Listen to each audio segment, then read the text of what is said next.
Namaste, my name is Nilesh Sinha and welcome to my channel Pilgrimage Varanasi. Today I am going to explain you Lord Shiva, the main deity of Varanasi. Before I start, I just wanted to ask you one thing. Do you know what the third eye signifies? Third eye signifies destroying your own desire, which means ruining your life, because life arises out of desire. Here I would ask, if you know Buddhism, their concept is desire is the cause of suffering. But does that mean Buddha's third eye got opened when he got enlightenment or when he got enlightened? You see, Shiva Puran was written around 2000 years ago. That means after Buddhism. But please do not misunderstand me, because here I am not saying that Shiva was born after Buddha. No, strictly not. This is what I meant. So the question is, what is Shiva's history? Shiva's history goes back to Vedas. In the Vedas, Indra, Vayu, Agni, Surya features often, but there is not much of a mention of the gods whom we know today, like Vishnu and Shiva. However, Shiva found mention in the Vedas as Rudra. There are many hymns which are dedicated to Rudra, like Rudra Stuti, Rudra Strota, and it seems like a poet is writing about him with fear. Although it has been said that Shiva is being worshipped even at the time of Indus Valley civilization. In Vedas, there is no word like Shiva, but Rudra is there, and he seems to be a very powerful deity, but you don't find stories about him in the Vedas. We come to know about Shiva only in Puranas, which came after Buddhism. In Puranas, you will hear lot of stories related to Shiva's wedding. That could be because in Buddhism, you will hear more about Vairagya, and it was written before the Puranas. On the other hand, the Puranic stories like Ramayana, Mahabharata or the Puranas, here the emphasis has been given more to the Grihastha Ashrama or householder's life. And around 2000 years ago, the Shiva's temple started to coming in existence, like Kailasha of Ellora, Brihadeshwara temple of Tanjavur, and the Ekampura temple of Odisha. Another 1000 years later, bigger temple of Lord Shiva started coming into existence, proving he being the most popular deity. And because of this, Shaiva Mutt came into rivalry with Vaishnava or the Vishnu Matha and Shakti Matha as well. Now the question arises, who is Shiva? In many stories, he is been depicted as a Vairagi or an ascetic, and in many he is being an householder or a family man.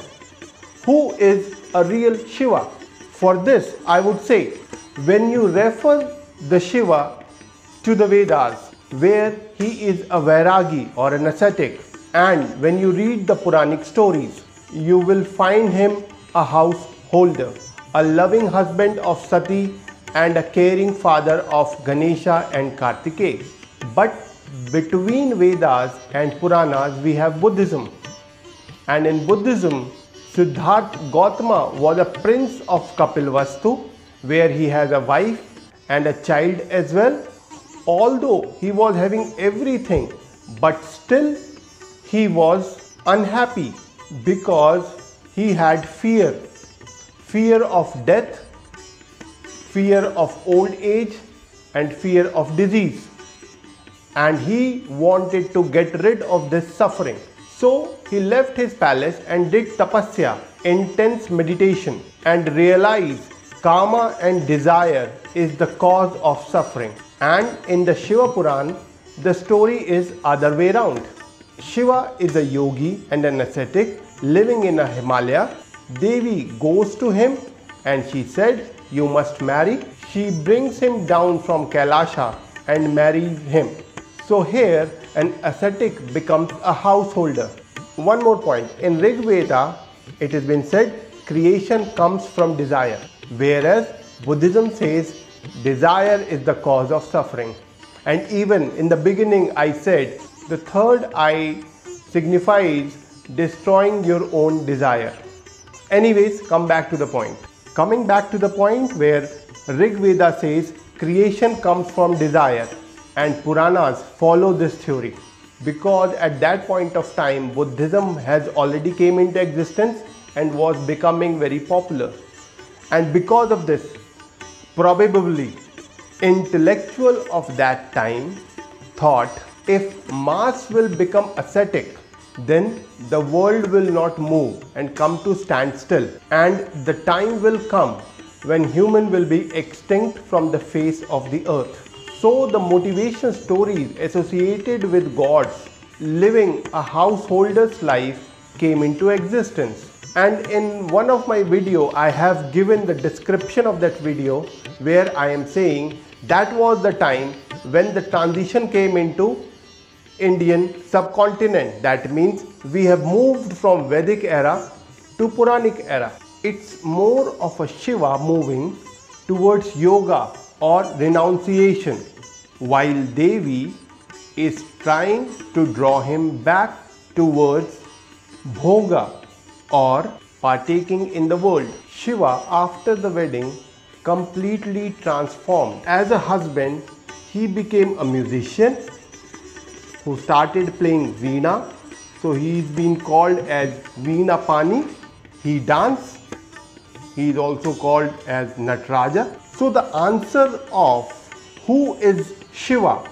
Shiva is the one who has withdrawn from the worldly life, while Shankara participates in the world. These are the two forms which emerge in Puranas. Now, it is often been asked why Shiva does not have avatara, rather he has many manifestations.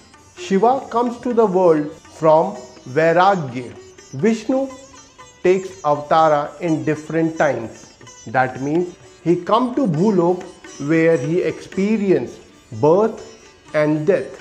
The form that experienced this is called avatara, like a mortal, and Shiva's story does not have connection with time, with birth or death.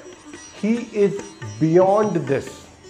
Because of this, he has many rupas or manifestations. There is his Bholenath Roop, literally the innocent one, where Ravana sang a song for him. He was so happy with Ravana that he asked him for a boon. So Ravana asked that he wants Shiva's wife to be his wife. He is so innocent that he does not even understand what is Patni or a wife means. Another Rupa or manifestation is Bhairava, where he is extremely short-tempered.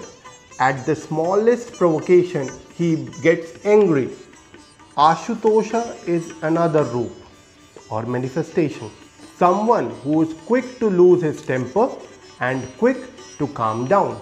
He gets angry in no time, but if you ask for the forgiveness, it will be granted immediately. There is another form, Ardh Nareshwara, half woman body and half man body. He loves his wife so much that he offers his half body to her so that they may always be together.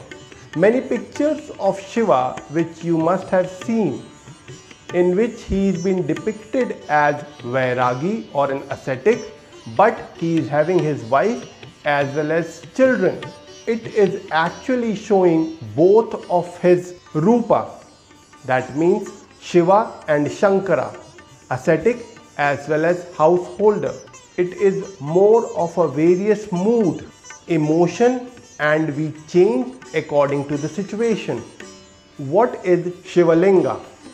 Whenever we talk about Shivalinga, many intellectuals have their own definition of defining Shivalinga. And in one of my previous episodes, I have talked about Shivalinga, how does it has came into existence, but still there are many more narrations of Shivalinga which Probably what I will do, I will cover that in an entire episode.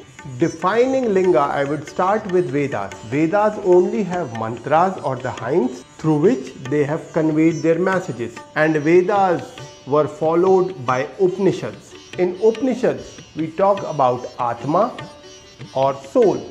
So the Atma acquires, and it is asked what is the form of Atma. So that means Atma is formless. How do we worship Atma? And this has been given a shape of linga, probably which is the form of Shiva Linga.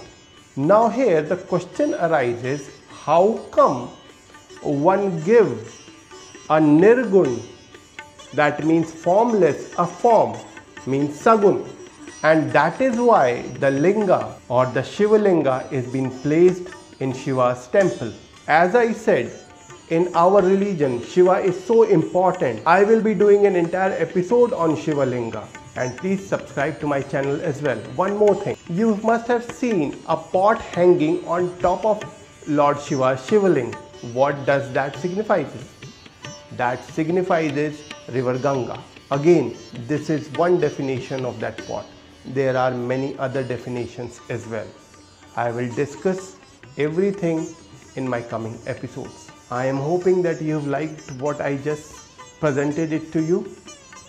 Please subscribe to my channel and press the bell icon, as well as hit the like button, and do share if you really like it. Thank you very much. Thank you.